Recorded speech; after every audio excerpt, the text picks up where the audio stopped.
Hi, everybody. Welcome back to Ox Talks. Appreciate you joining the show today and continuing to support this channel. Thanks for the response to the video I did, I think, on Wednesday. I really apologize for not getting, responses to comments back to many of you, and for not getting any content up for the last few days. Wednesday evening, that evening later after dinner, I got kneecapped with a pretty severe bout of some kind of a flu bug. And it has just knocked me out for the last few days. It's one of those things, high fever, body aches, all the things I never really get. And so it's been somewhat debilitating and has really prevented me from doing any of my normal activities, my work schedule, no workouts. I haven't been able to get any videos up for you guys. I've been kind of laying real low trying to get this through my system. But we talk about how, health is wealth. And it's amazing when, you're usually healthy and active and, driven to get kind of, taken back a notch. It's always eye-opening. So guys, get that rest, get that hydration. Take your vitamins, obviously, if your doctor says it's okay to do that, and do all those things. Try to eat clean and keep your body healthy. All right. Sucks to be down. But anyway, that's where I've been for a few days. I unfortunately, Thursday morning, was a rough morning. I woke up and I had a mediation set that day on a case that I could not cancel last minute. We had a court order to finish it by Friday. And so I had to get myself together and jump onto a 3-hour Zoom mediation call Thursday afternoon.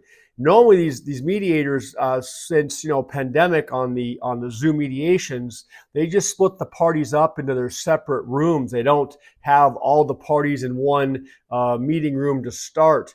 This guy was an old timer, retired judge, and he had all the parties in the same room and asked plaintiff's counsel, which was me, to initiate the proceeding by making a presentation of my case, of the evidence, what we expected to be able to prove if the case went to trial. So needless to say, I had to kind of, pull myself up by my bootstraps, so to speak, and get that done. Got through it. Case did not settle, unfortunately, but it's one of those things you do on your own business. There's really no sick days. You can always find workarounds, but you can't just call in and say, I won't be there today, get someone to cover my shift for me. So anyway, 2 stories I want to share with you today that I think are very important, totally different topics. The first one I just saw out of Zero Hedge a couple of hours ago. And it has to do with what we all know is the ongoing, immediate, and strong push to remove the illegal immigrants from the United States.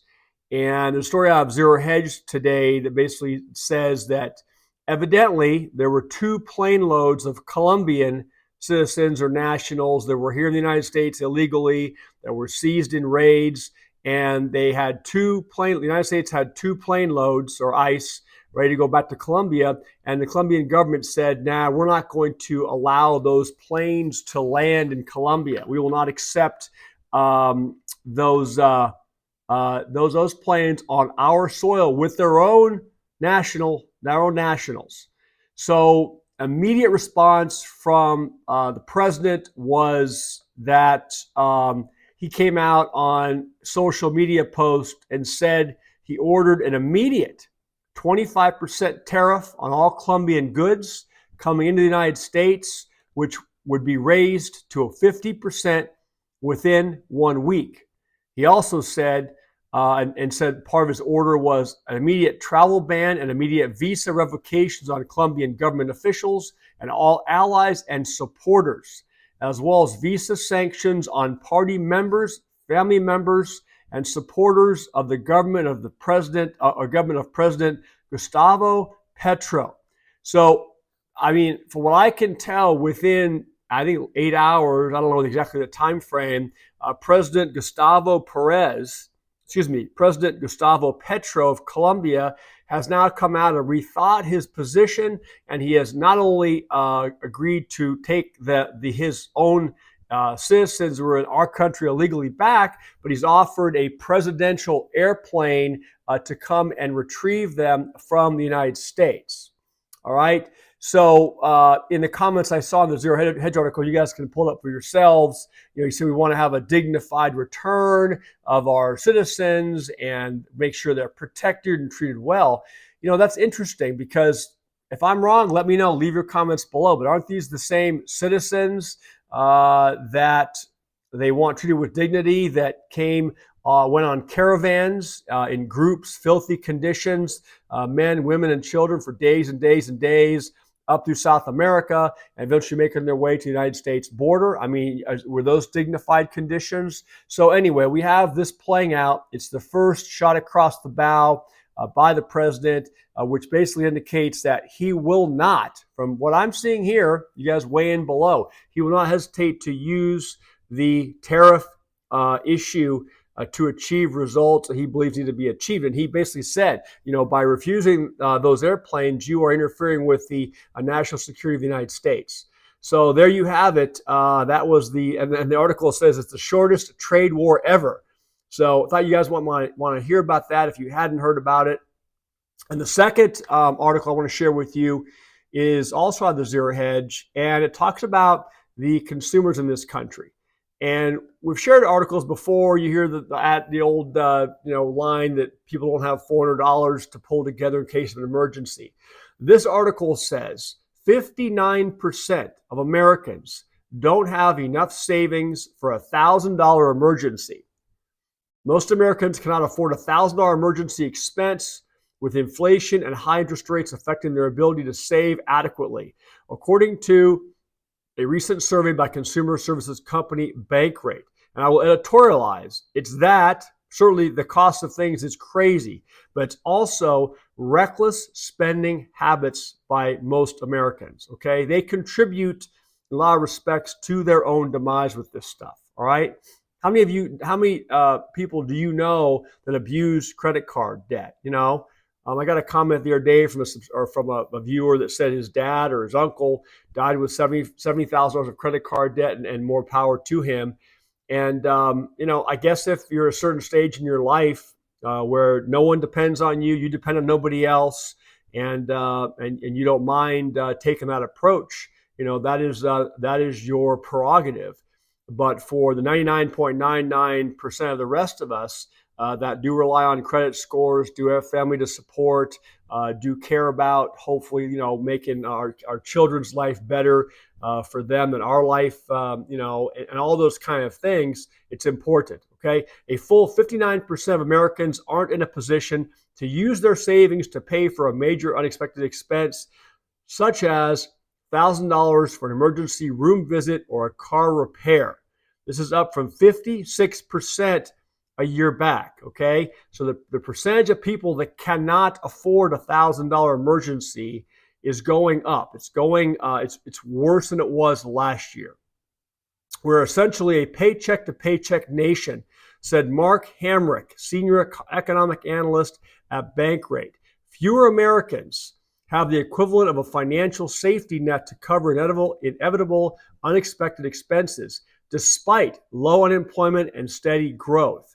And I would say, again, or editorializing here, $1,000 is not a safety net, guys. $1,000, will not get you from one town to the next town in some respects, and depending on how many people you need to address or provide for. So, this is very, very sad. What it means for our nation right now. Okay. And yes, a lot of it is because, everything is skyrocketed in price. People are struggling to just make ends meet. But for those that have just gone down this path of financial destruction, doom spending and using credit cards irresponsibly, you guys have got to, or people in your life, please, they've got to get things back on track.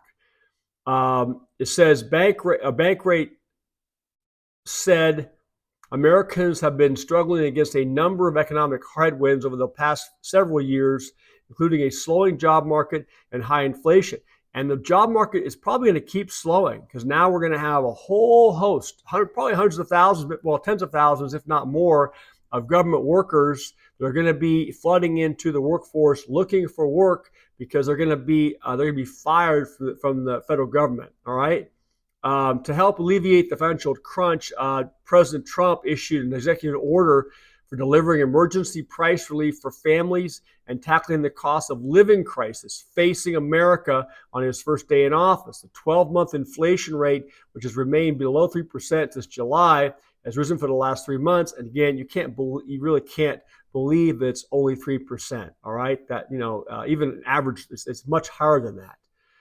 But again, you can get all the assistance from the government and reduction in interest rates, all those kind of things people are calling for. But if you don't you don't get to the root cause of the problem. If it's your bad spending, if it's your inability to save any kind of money when you otherwise would. Okay, now those that don't have enough money coming in simply just don't have enough in their paycheck to cover their normal living expenses. To those people, my heart goes out to you. I know there's a lot of you out there. All I can say is that the solution is probably to try to find a way to start some kind of a side hustle or side gig and to find a way to generate some additional income. And, I think that we've got to get on a different path. It says in the survey, 73% of respondents blamed inflation, high interest rates, or a change in income or employment status as reasons why they were saving less to meet unforeseen expenses. And it said this is up from 68% last year. Okay, so it's up 5%. Again, people are never going to say the reason why I'm in this situation is because of me, because of my bad habits, because of my poor financial education. And for those of y'all, I can say is if you can really make some changes, there's big opportunities this year. Okay, there will be big opportunities. There's a lot of bumps in the road this year. We are seeing this unfolding every day now before our eyes. The markets, how are the markets going to react to this? Relative to this first shot across the bow about the tariffs, they may not react well. Yes, you have Trump out already jawboning, saying that he wants the Federal Reserve to cut rates. And I think that's bolstered metals the last few days. Did you guys see that article or there was a YouTube video or article from Robert? It was a video I saw last night. I think it was current from Robert Kiyosaki, billionaire, lives out in Phoenix, Arizona, rich dad, poor dad. He said that he is selling all of his, and he's talked for years about the benefit of owning precious metals, physical gold and physical silver, as a hedge against a deflating dollar, as wealth protection. He says in this video last night, I was floored by it, that he is selling all of his precious metal to buy Bitcoin. That he's going all in on Bitcoin because he thinks that's the future of wealth creation. Okay, and he says he thinks Bitcoin is going to be $250,000 by the end of the year, and he's putting all of his money there, actually selling gold and silver. If you guys saw that, again, I can't verify that it's current. Sometimes YouTube gets a hold of something old and throws it up there and calls it, 8 hours old, but it seemed pretty current to me. Okay. Anyway, thanks for watching. We're a little bit long today. I hope to be back in my routine tomorrow, assuming I don't have any further downturns here with this flu bug. And hope you guys have a great rest of your weekend, and spend some quality time with family. Don't forget to don't neglect that health. And again, thanks for watching. Thanks for supporting the channel. Talk to y'all soon. Bye.